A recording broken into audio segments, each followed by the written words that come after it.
Welcome to the Pitcher Podcast, where the conversation is free flow, everything is on the house, and all we ask for in return is for you not to give us 1-star reviews. I'm Cody. And I'm Ian. Whoa. Yeah, we did it actually normal crazy. for the first time. And today we're going to be talking about food, Christmas, New Year's, and everything in between, pretty much. But pretty much mostly about our friend's Christmas cookout. Friendsmas cookout that's happening in 2 hours because we need to decide what's on the menu for that. And it's my first time hosting and stuff. Yeah. So we're gonna be getting into that later. And then I think next episode, both of these are gonna be released in the New Year's, but then next episode we're gonna be reflecting a bit on 2020 and what a crazy year it's been for the world and for us. So stay tuned for that. Stay tuned. So for our culture corner, Cody came up with this great idea of doing articles this year, and he told me probably 2 seconds before we started recording. So literally I have 2 seconds. literally no idea like what kind of an article I should pop out. But Cody, you want to start us off first? So in light of all of the businesses closing and economic pressure and stuff, New York Times did this article on this Japanese mochi shop in Kyoto, that is 1,020 years old. And so the actual article is called, "This Japanese Shop is 1,020 Years Old. It knows a bit about surviving crises." And then essentially the little blurb is, "A mochi seller in Kyoto and many of Japan's other centuries-old businesses have endured by putting tradition and stability over profit and growth." So it talks about this family that has been in charge of this mochi shop. They can't trace, because it's literally 1,000 years old, they can't trace that exact family back, that whole 1,000 years, but they can trace that family back at least a few hundred years, which is still, older than the U.S. Oh, so the people who run it right now aren't, descendants of the original family. It's been kind of, diluted. They could be, but then also, what are birth records, 1,000 years ago, true. right? So they can only trace it back to, 1600s or, 1700s with that exact family, but the actual business has been there for 1,000 years. Makes sense. And so it's really interesting. They interview the actual owners, and they've talked about how they run their business essentially. And one of the things that they talk about is you have to have just a specific purpose and kind of a niche that you always cater to. So this business always catered to travelers that were visiting this famous shrine in Kyoto, and they would always provide mochi and tea and stuff for those travelers, which is what they've done for 1,000 years. But they've been through other pandemics that have been even bigger and more deadlier than COVID too, which is weird to think about. And they also talk about the things that this company is doing to adapt to the changing circumstances. So this year they just allowed Uber Eats takeaway. From that shop, which is the first time ever. So anyways, it's a really good read if you have literally 5 minutes. It's on New York Times, and I think even if you don't pay for New York Times, I think you get a few free articles a month maybe. So this is worth it. One of those articles. I feel the thing about this is the fact that Japanese people, I'm just gonna make a presumption, and Japan as a country, tradition is so ingrained in their culture. Where they don't really strive for what's new or what's hip sometimes. They really, treasure what's been preserved and what's true to themselves. I think they're very prideful of their own country and their own culture, and that's why things like this, age-old traditions such as mochi or different dishes that are very traditionally Japanese, have survived over these years, and these businesses have survived because there is that demand for it. Yeah, for sure. They were saying that Japan is home to most of the world's 100 or 200 at least year-old businesses, if that makes sense. They're also home to the oldest people. Yeah, exactly. 102-year-old farmers. But I feel yet again, in terms of the tradition, it's indiscriminate in terms of people older, people younger, all have the sort of same sort of respect for it. So young people won't be oh, that's old people food. I don't like that. Everyone's able to respect the sort of food that came out from the country, the food that made up this country, and as a matter of fact, that's why these businesses have sustained for this many years. Yeah, it made me definitely want to travel to Japan after COVID. But yeah, that's mine. That's a very interesting article. So my article is from Bon Appetit. Very good. A publication, and it's the 10 most popular pasta recipes of 2020. Very good. Very, very good. Read them also, people have said that like it's weird that I say pasta instead of pasta. Yeah, we've talked about this before. Do you say pasta as well? I say I don't pasta. Yeah, I say pasta. Okay, that blows my mind. But essentially, it's the most popular pasta recipes of 2020. And it's just like we have this like cookout happening, and I'm just like kind of frantically trying to like think of things we can make. And I love pasta, and it's a very useful article if you're trying to make pasta, but it's a bit nonsensical and it's not as intuitive as what Cody delivered just now. Go through the list and pick out which one inherently jumps out to you, just in terms of like what. Okay, I'll quickly read them out, and then you say your favorite and your worst. Your least favorite. My least favorite, okay. And then we have to say, okay, when I say, like, favorite, we both say, like, 1, 2, 3, and say which one is our favorite one. Okay. And then 1, 2, 3, which one's the one we hate the most. 1, 2, 3, creamy pasta with vegetable. Okay, you go. First one is pantry pasta with vegan cream sauce. Okay. Tickle your fancy. Cody doesn't like the word vegan. Pasta with brown butter, whole lemon, and parmesan. More so. Okay, that is crazy. Like, a lot of people would think lemon doesn't go well with pasta. But there's this thing called pasta alla limone, which is like literally like lemon cream sauce. Yeah. It's actually really great. Okay. It takes away the sort of like sour acidity of the lemon. It takes more of the sweetness of a lemon. Spicy baked pasta with cheddar and broccoli rabe. A bit more. Yeah.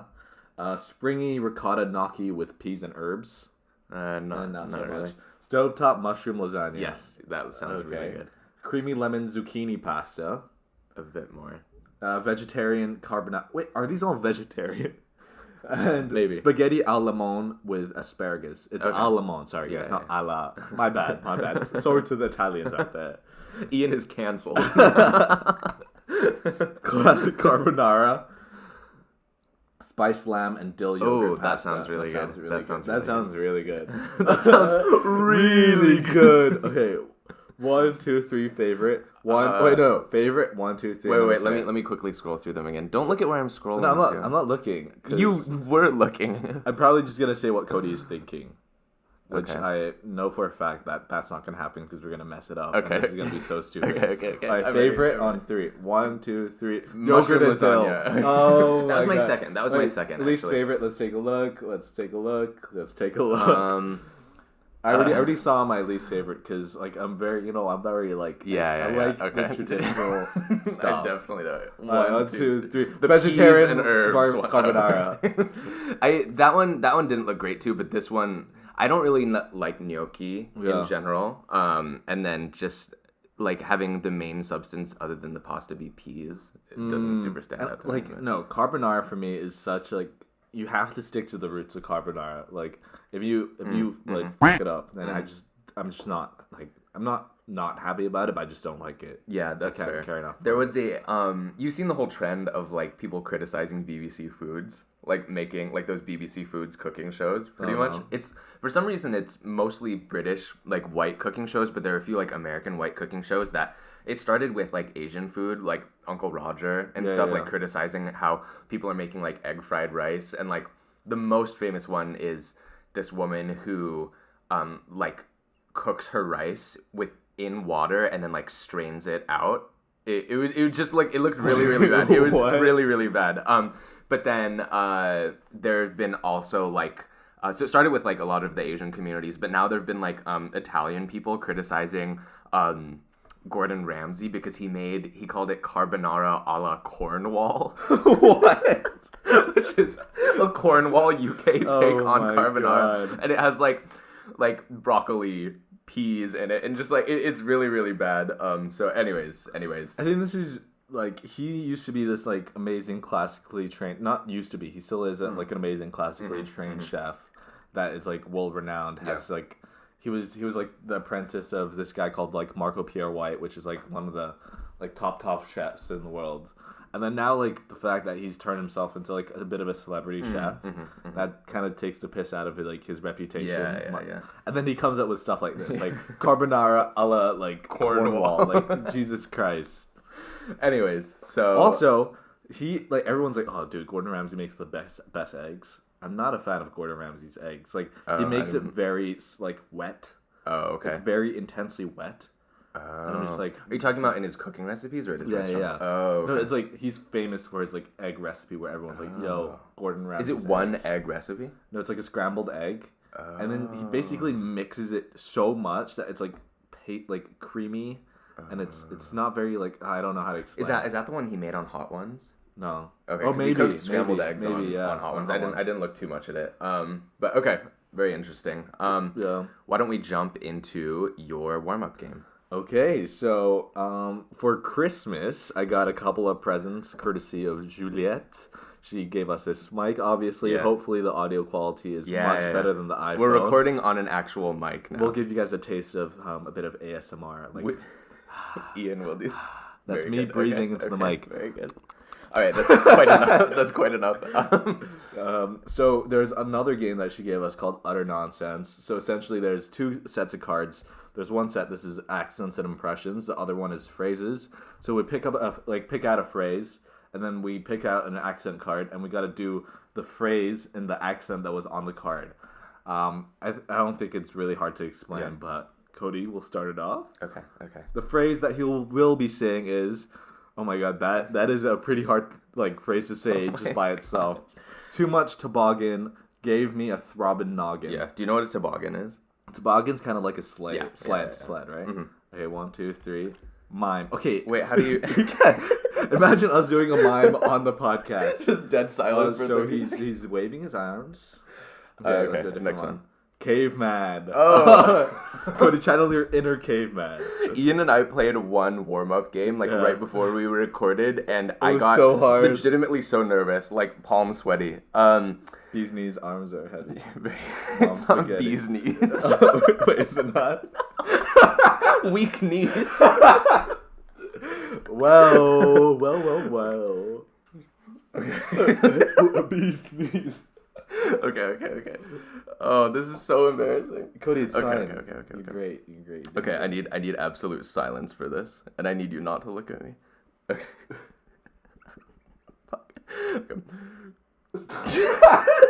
Cody, come on. You gotta compose yourself. Okay. Too much.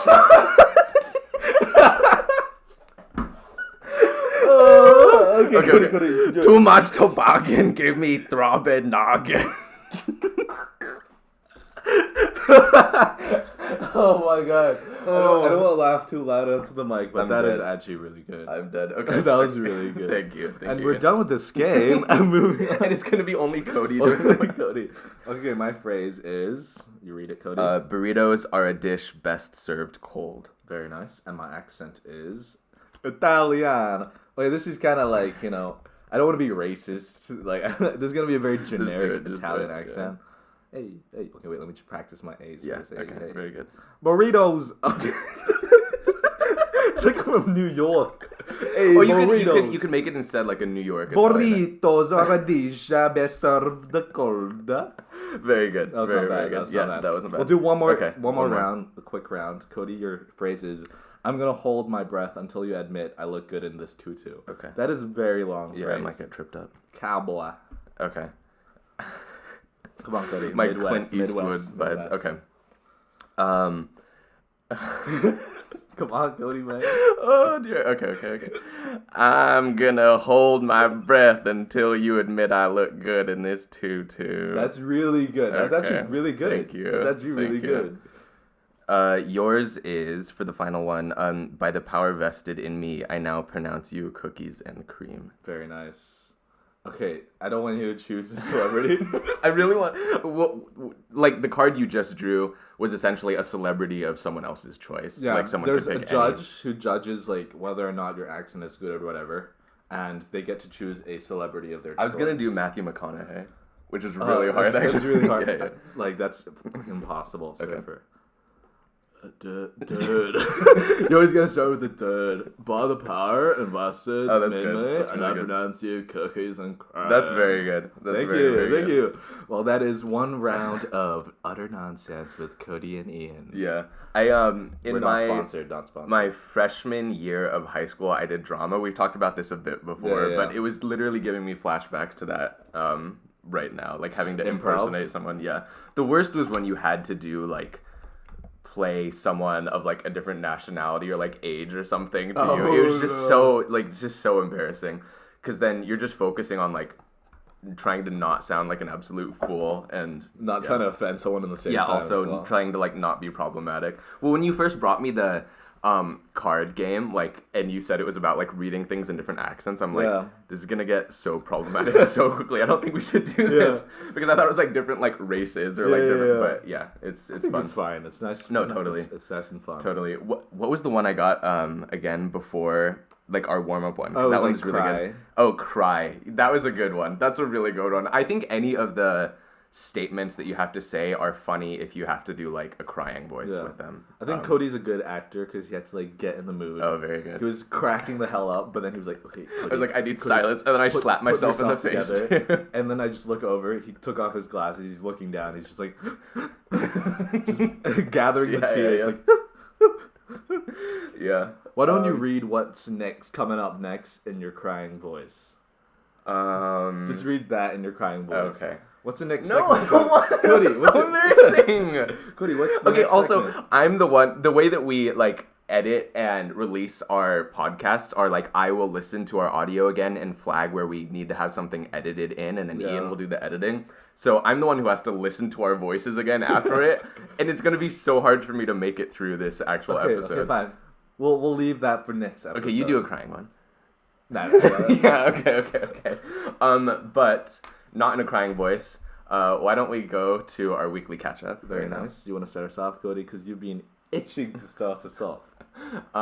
Mine is pretty quick, but it's Christmas season, Christmas and New Year's season. So I've just been spending a lot of time with family. I mentioned last week that our family's doing a bit more of like a scaled back low key Christmas, because a lot of our traditions normally are like around church services and like church festivities, which are all kind of virtual now. So it's been good. On Christmas night we actually did hot pot for like the first time ever in our house.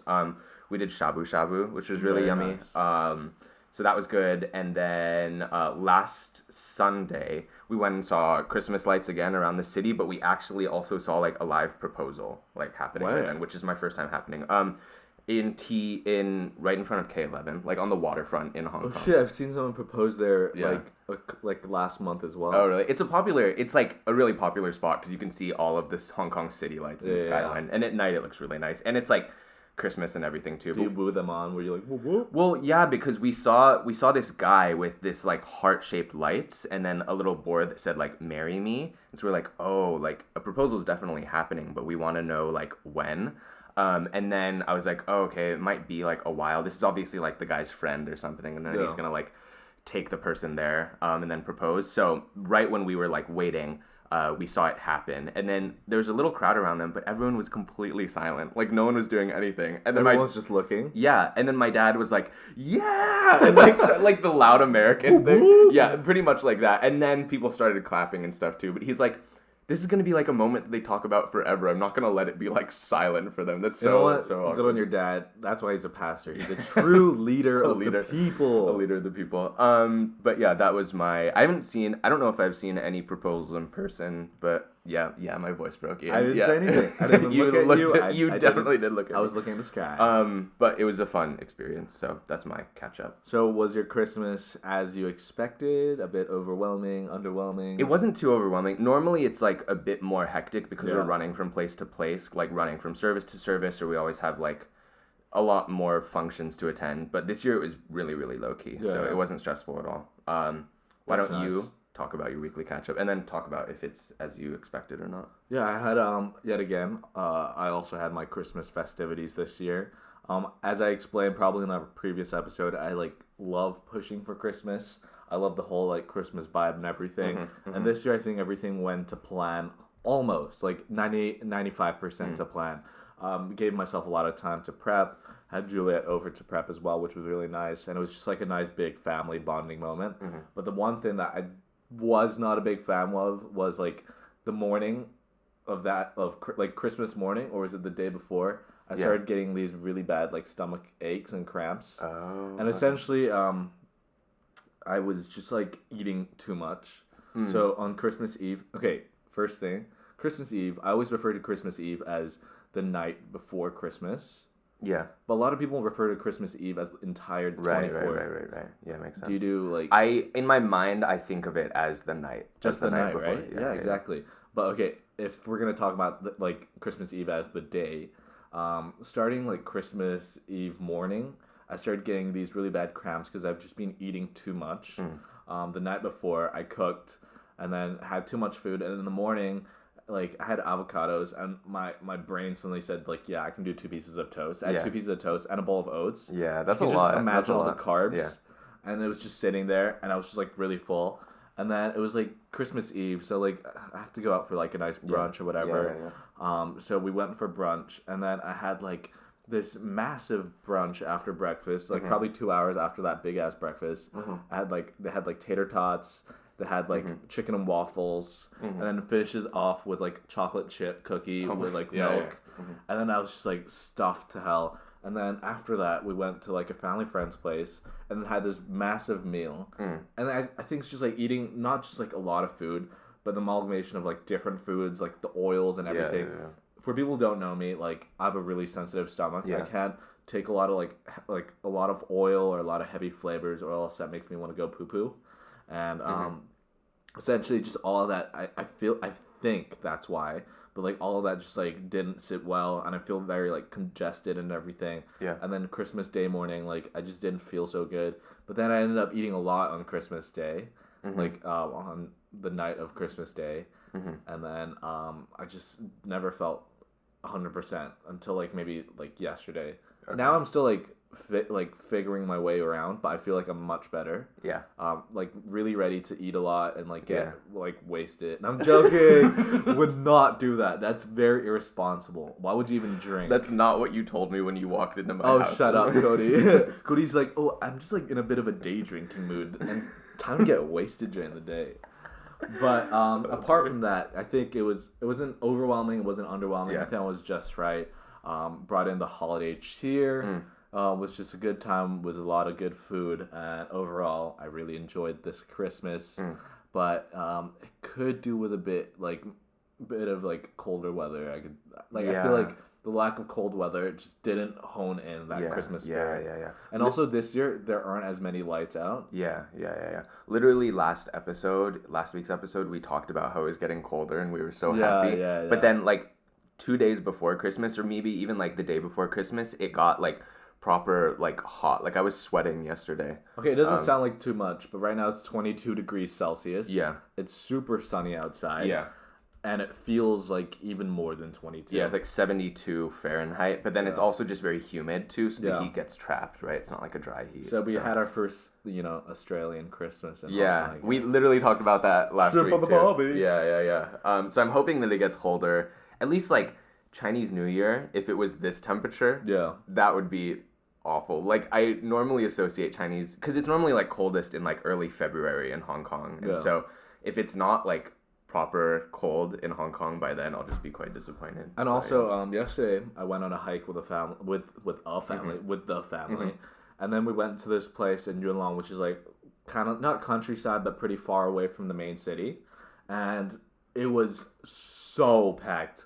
Essentially this place was famous for its maple leaves. When like winter comes or like autumn comes, there's like this whole lane of like really nice red trees, and then we went there and it was absolutely packed.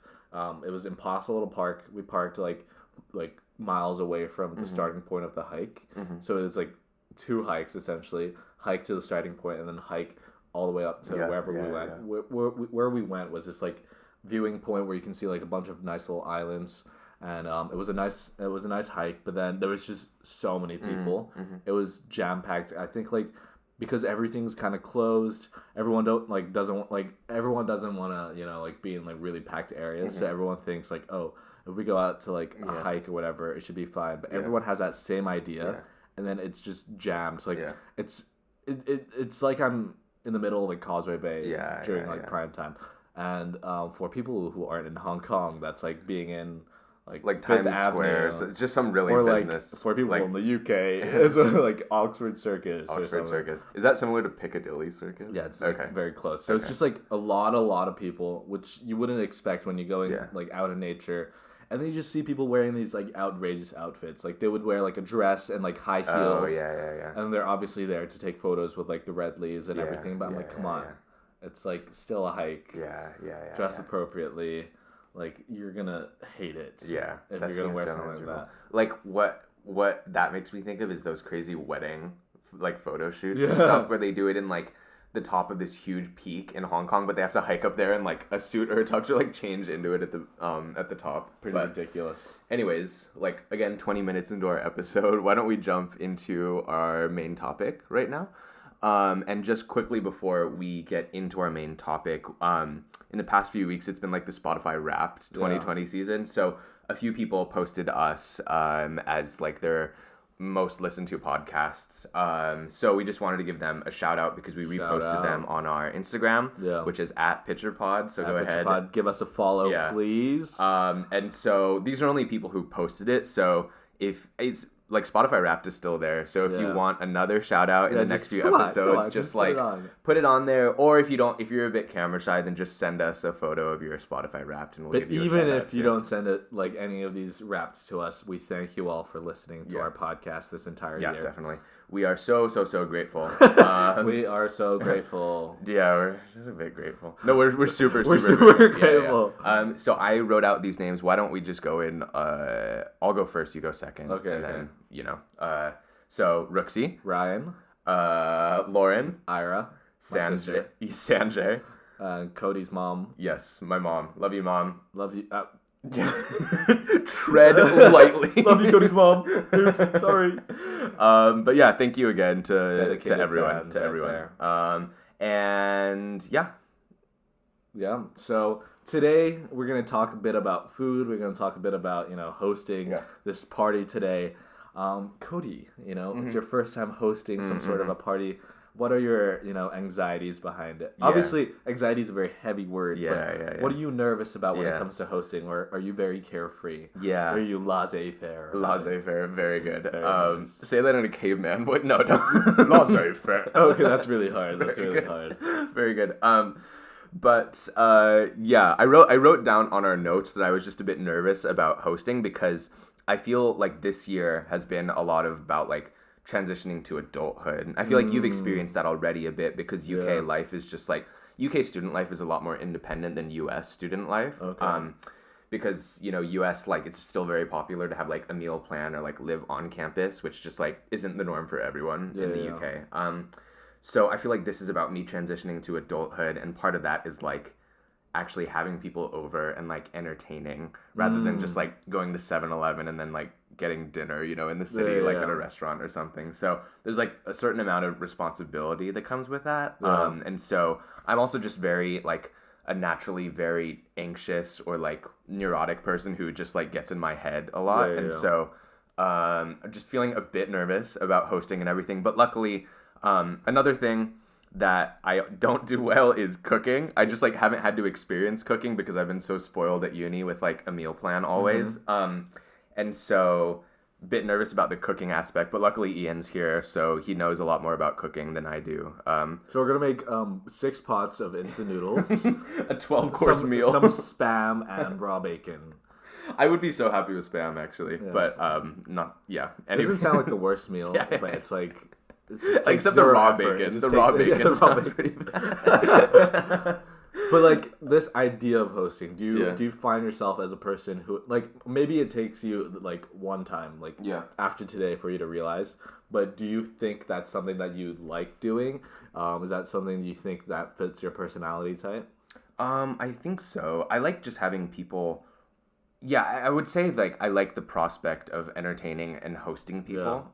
It's just like I feel like there's a lot of social pressure, right? Of course, it's not like everyone's like relying or like expecting or demanding the host to do like a superb job, but it feels like that when you are the host. It's like just easily can get in your head. I already know what Cody's like hosting, because essentially like Cody's a very people person. He's very extroverted. He's great around people. But then if he's like having to control an environment, he'll always be like, "Oh, are you okay? Yeah. Wait, no, you don't have a napkin. I'll get you a napkin." It's like, Cody, just like calm down. Let us like just enjoy our time. Yeah. And Cody's like, "Oh, your feet hurt. Oh, let me give you a massage." It's like, Cody, please. Cody, get away from the foot. Step away from the foot, sir.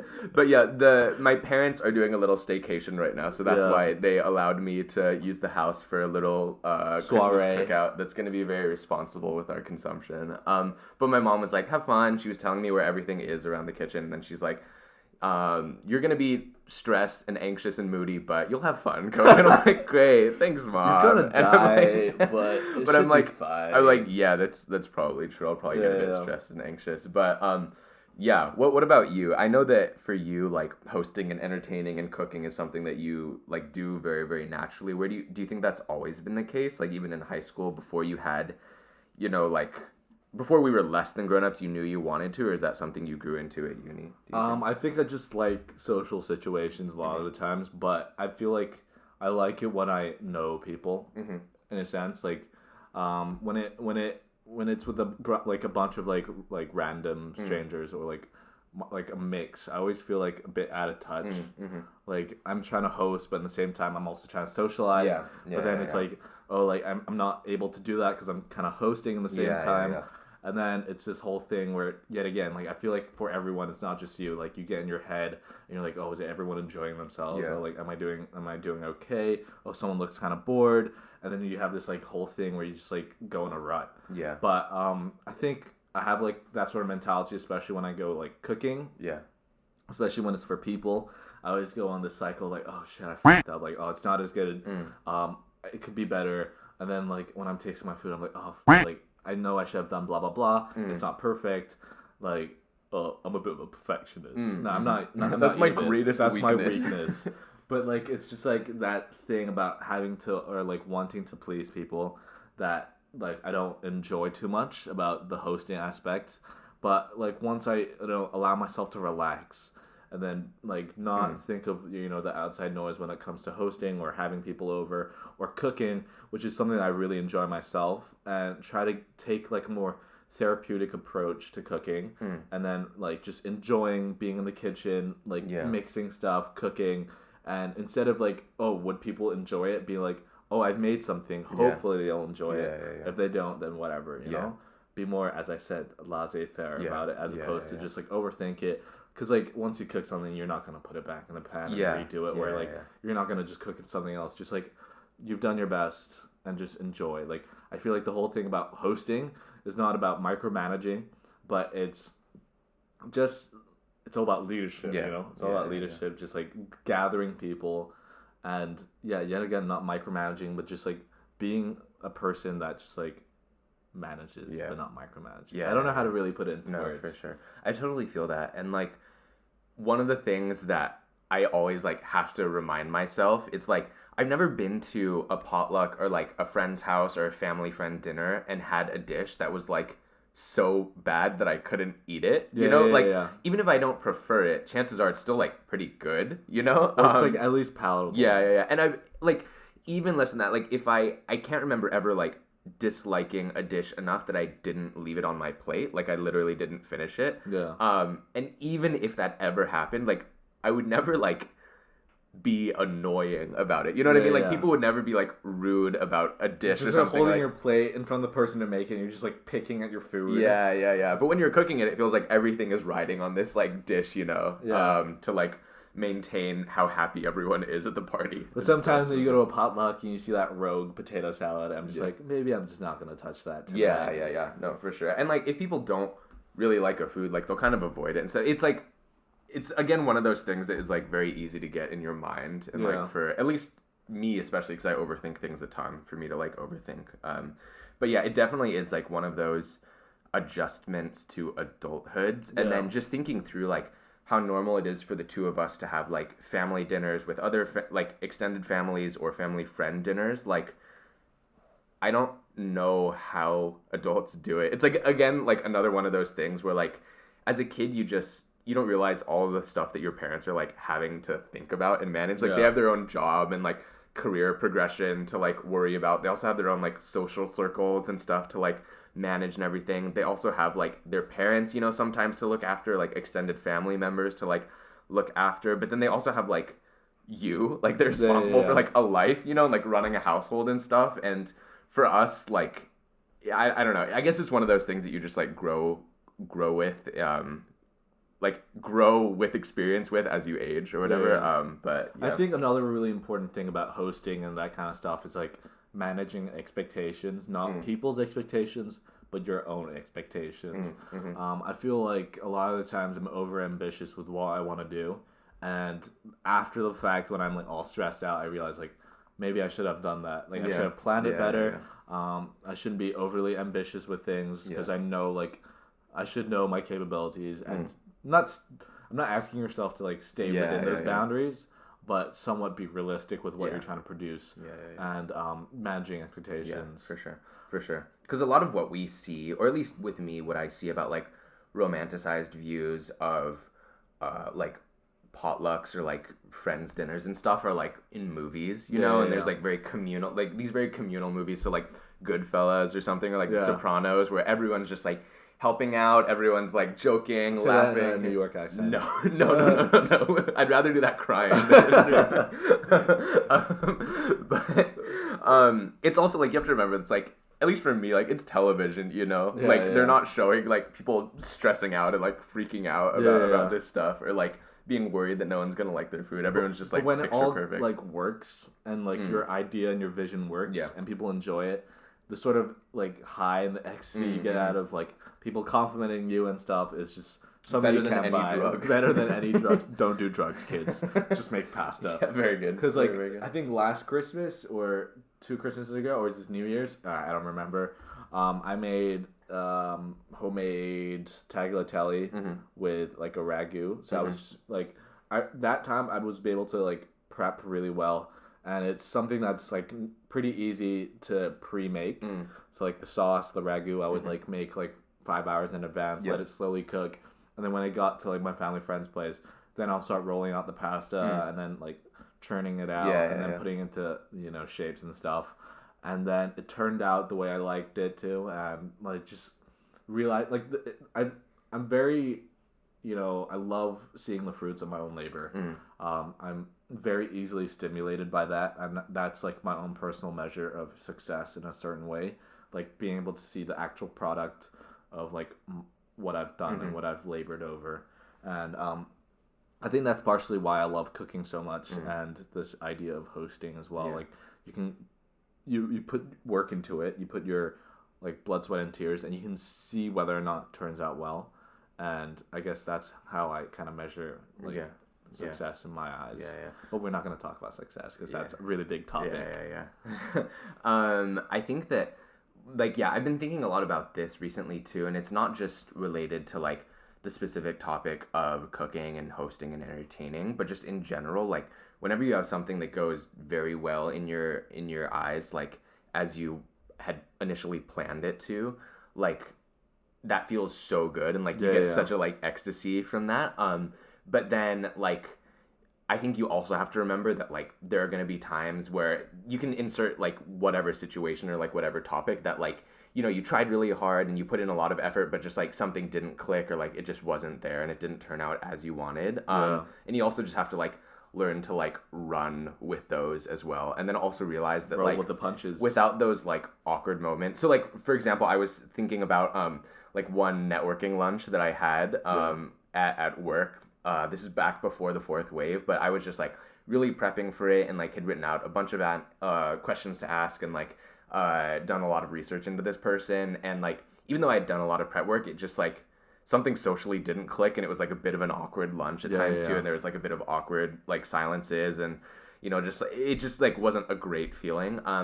But then like I was kicking myself for that, being like, oh, I should have interjected here, like here's where I could have said something that like would have made me sound better, made him like feel better. But then like you have to realize that like just take those awkward moments in stride, or like those quote unquote like slip ups or failures in stride, and realize that like those are what makes the times where it feels really good, like really, really good. But I also feel like it's perspective. Like you feel like it's an awkward silence, but that might be like his mannerisms. Oh, totally. Like, he's used to having these like silences.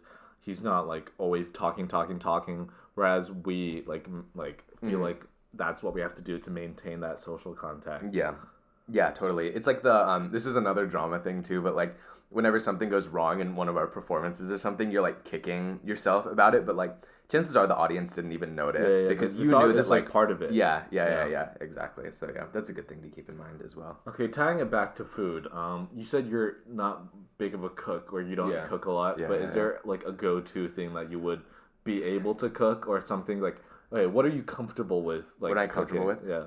The only time that I've had to cook a lot for myself was when I studied abroad in the UK for a semester, and I didn't have a meal plan, so I had to like learn how to cook essentially. So what I would cook a lot is like pesto pasta with like some various meat, just depending on what was in the supermarket or what I had in the fridge. So like pasta was really easy. Things with potatoes were like quite easy too, and then just like anything tastes good if you like throw an egg in it too. Okay. So that's true. Just kind of like making things up on the fly with like within a very, very like limited repertoire. But that's if you're able to hone into that, like you're sorted as a cook. Like if you're able to just cook with what's around, that's really all you have to do. Like like we're not like Michelin star chefs in a sense, but the fact that you have that skill in your repertoire, then you're sorted. I think you're pretty much like a decent cook at least. Okay, maybe I oversold myself. It was not impressive. I guarantee you it was not impressive. If you're making uni for scrambled eggs, like that's fine, Cody. That's fine. But what else was I gonna say? And then the oven. Like, I feel like my family just doesn't use the oven a ton, but like the oven was super, super helpful because you like one of the meals that I made for my friends there was just like salmon. Yeah. And it was super easy. You just like bought some marinade, or I can't even really remember, but I just bought rosemary or lemon or something and then put it all in the oven, and I was surprised that like it's just like you put it in and then like 40 minutes later you check it and it's done, or like 10 minutes. Yeah, exactly. So like the oven is like for me an underappreciated piece we in the should kitchen cook too. some salmon today. We should do like a miso glazed salmon. What? Okay. Is that sure. are those too many words No, for we you? can. Salt salmon. My salmon you just with have salt. free range over my kitchen. You can do whatever you want. And also one thing I would do want to make, tying back to my interesting article today, I want to make spicy rigatoni. Okay.